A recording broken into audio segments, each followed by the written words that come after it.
बाबा हिंदू राष्ट्र बनाने के लिए हिंदुओं को एकजुट कर रहे हैं। लाखों भक्तों के साथ सड़कों पर निकल पड़े हैं। बाबा बागेश्वर की यात्रा में लाखों भगवाधारियों को सड़कों पर देख मौलाना भड़क गए हैं। बाबा की यात्रा में दंगे की आशंका जता रहे हैं। भारत को हिंदू राष्ट्र बनाने का झंडा बुलंद किया। मैं उनको कहना चाहता हूं कि ये हिंदुस्तान न कभी हिंदू राष्ट्र हुआ है, न होगा और न ही कभी ये मुस्लिम राष्ट्र हो सकता है। तो मौलाना यही नहीं रुके, उन्होंने ये क्यों कहा कि आखिर दंगा भी हो सकता है, ये मैं आपको बताऊंगा। बाबा बागेश्वर किस मकसद के साथ इस यात्रा को निकाल रहे हैं, बाबा ने क्या कहा यात्रा से पहले। बाबा बागेश्वर 160 किलोमीटर पैदल यात्रा शुरू की उन्होंने। 160 9 दिनों तक बाबा बागेश्वर हिंदुओं को एकजुट करेंगे। सभी सनातनियों को एक साथ लाने के लिए निकले।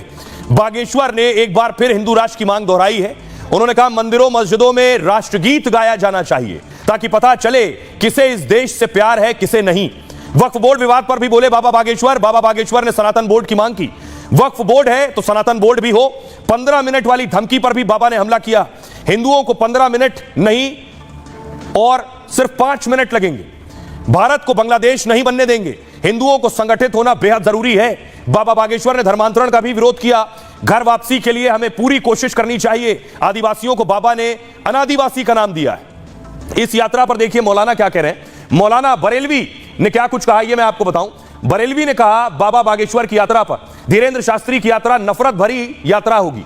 हमारे देश को हिंदू राष्ट्र बनाने का नारा दिया जाएगा। बाबा की 160 किलोमीटर लंबी यात्रा है। मौलाना मुफ्ती शहाबुद्दीन बरेलवी को दंगे की आशंका है। बागेश्वर की यात्रा में कहीं दंगा फसाद ना हो जाए। हम हमेशा मुसलमानों के खिलाफ, बाबा बागेश्वर हमेशा मुसलमानों के खिलाफ बोलते हैं, ये कह रहे हैं मौलवी।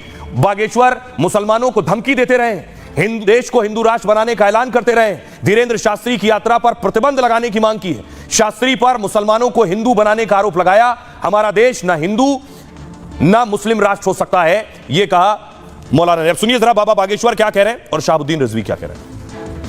हिंदुओं का तो समर्थन है, समर्थन से ज्यादा जागृति की आवश्यकता है, क्योंकि हम शोभा यात्रा नहीं निकाल रहे हैं, हम निकाल रहे हैं जन जागृति हिंदू एकता पद यात्रा। हमको भेदभाव और जात पात से इनको मुक्त करना। हमको भाषा का डिस्टेंस, बोली का डिस्टेंस, कल्चर का डिस्टेंस, इनको एक करके राष्ट्र के प्रति वफादार बनना बहुत जरूरी है। सनातन के प्रति समर्पित होना बहुत जरूरी है। यही हमारा संकल्प है। 100 करोड़ हिंदू समर्थक, ये सब हमारे समर्थक नहीं है, क्योंकि हम राजनेता नहीं है। ये सब हिंदू हैं, कट्टर हिंदू हैं। 100 करोड़ हिंदू एक हो रहे हैं। बागेश्वर धाम के बाबा धीरेन्द्र शास्त्री जी 160 किलोमीटर की यात्रा निकालने वाले हैं और आज से उनकी यात्रा शुरू हो रही है। हमें अंदेशा है और शक है कि कहीं ये यात्रा उनकी सांप्रदायिक ना हो, और उसकी वजह यह है कि वो हमेशा मुसलमानों के खिलाफ बोलते हैं, मुसलमानों को धमकी देने की बात करते हैं, और उन्होंने पिछले दिनों कई मुसलमानों को अपने आश्रम में मजहब तब्दील कराया। तो इस वजह से वो हमेशा चर्चे में रहते हैं और अपने आप को एक बहुत बड़ा हिंदुत्व लीडर साबित करने की कोशिश करते हैं। उन्होंने भारत को हिंदू राष्ट्र बनाने का झंडा बुलंद किया। मैं उनको कहना चाहता हूं कि ये हिंदुस्तान न कभी हिंदू राष्ट्र हुआ है, न होगा और न ही कभी ये मुस्लिम राष्ट्र हो सकता है। अब देखिए बाबा बागेश्वर की जो यात्रा है, ये यात्रा में जन सैलाब उमड़ा है। ये यात्रा की तस्वीर मैं आपको दिखा रहा हूं। भीड़ देखिए जरा, कहां से कहां तक आपको लोग ही लोग नजर आएंगे। कदम रखने की जगह नहीं है।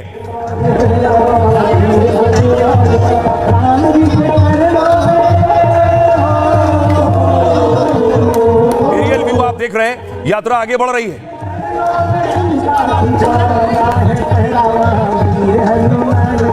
आपको बताओ ये कितने दिन की यात्रा है, कहां से कहां के लिए जा रही है, कैसे इसमें लोग जुड़ते हुए चले जाएंगे और यात्रा और बड़ी होती चली जाएगी।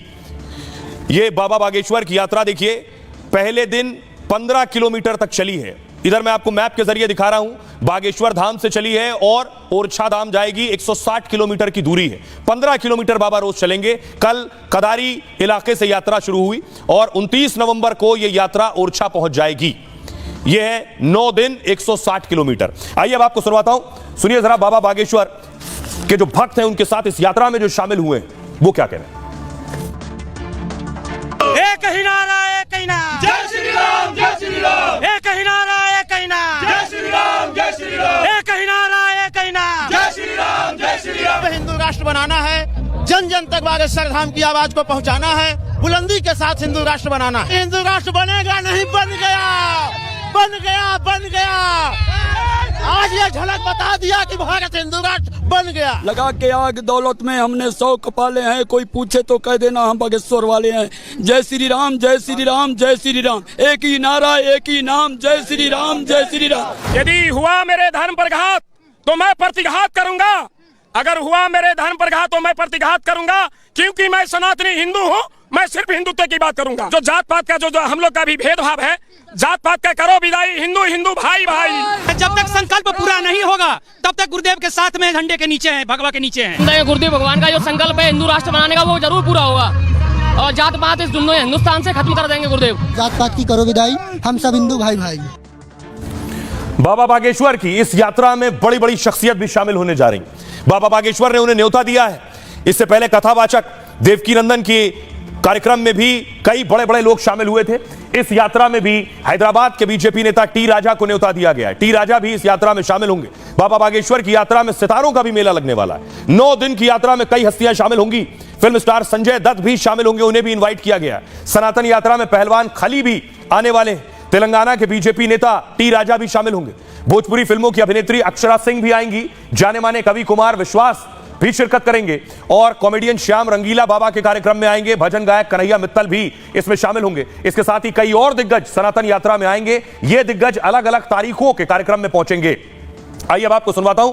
टी राजा इससे पहले देवकीनंदन ठाकुर के कार्यक्रम में भी पहुंचे थे। सुनिए टी राजा क्या कुछ कह रहे हैं और बाबा बागेश्वर को।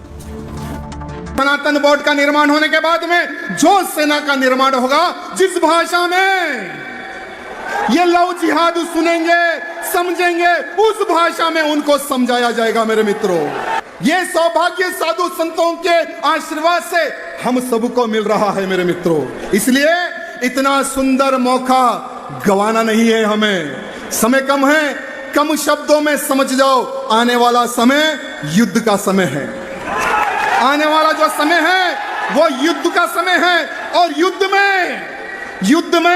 युद्ध बातों से नहीं लड़ा जाता, युद्ध हाथों से लड़ा जाता है। और वो हाथों को मजबूत करने का काम सनातन बोर्ड करेगा। मेरे मित्रों, सनातन बोर्ड करेगा। इस देश में सबसे ज्यादा बुजदिल हिंदू है, सबसे ज्यादा कायरता है, डरपोक भी है। और ये बात हम बहुत ठोक के कहते हैं। इसीलिए कहते हैं अगर ये ऐसे ना होते तो ये हालत नहीं होता। धर्म गुरुओं को सड़कों पे नहीं उतरना पड़ेगा। इसलिए हम लोगों को हर हाल में एक होना पड़ेगा।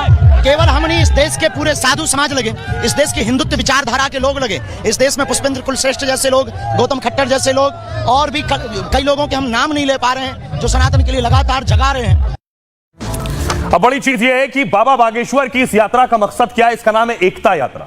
क्या वाकई एकता के लिए साधु संतों को जोड़ रहे हैं बाबा?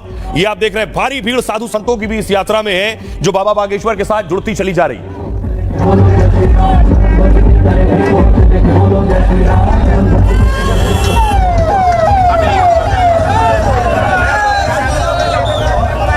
अब आपको बताऊं कि आखिर इस यात्रा का मकसद है क्या, क्यों ये यात्रा बाबा बागेश्वर लेकर निकल रहे हैं। हिंदुओं में जात पात का फर्क मिटाने के लिए यात्रा है। छुआछूत, अगड़े और पिछड़े का भेद मिटाएंगे बाबा। सभी सनातनियों को जोड़ने के लिए यात्रा शुरू की है। सनातनियों को एक साथ जोड़ने तक कोशिश जारी रहेगी। धीरेन्द्र शास्त्री ने कहा 100 करोड़ हिंदू हमारे साथ हैं। हिंदुओं में जात पात खत्म करना ही यात्रा का मकसद है। बागेश्वर ने मुसलमानों को भी यात्रा में शामिल होने का न्योता दिया। मुस्लिम आए तो वेलकम, नहीं आए तो भीड़ कम। इस देश के अधिकतर मुसलमान, उन्होंने कहा, कन्वर्टेड मुसलमान हैं। बागेश्वर ने एक बार फिर घर वापसी पर जोर दिया। बाबा बागेश्वर ने दलित पुजारी का समर्थन किया था। देश में न दलित हैं, न पिछड़े हैं और न बिछड़े। सभी लोग पुजारी हो सकते हैं। जब हम हिंदू भी बना रहे हैं तो कौन दलित बच रहा है? मामला खत्म कर रहे हैं, सबको अधिकार मिलना चाहिए। सुनिए जरा बाबा बागेश्वर क्या कह रहे हैं और मुस्लिम धर्मगुरु क्या कह रहे हैं। सनातनियों की एकता पदयात्रा का प्रमुख लक्ष्य तो अभी वर्तमान में भेदभाव और जात पात को मिटाना है।